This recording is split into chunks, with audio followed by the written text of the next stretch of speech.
Train to Utrecht always shows familiar views and even familiar people I shared schools, music schools and sport associations with.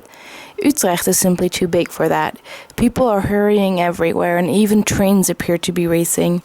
And I can't help but wondering what would happen if I would get on the other train. Will there be an adventure? I never do though, because quite frankly, I don't have time for adventures anymore. I always get on the same train and I always do pretty much the same things. I read and I look outside.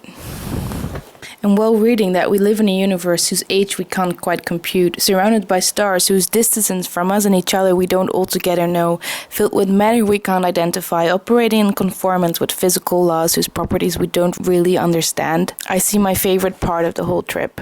The sun is shining, the water is sparkling, and I just look outside. I continue reading though, because I have to say this book is pretty awesome. I get distracted a lot.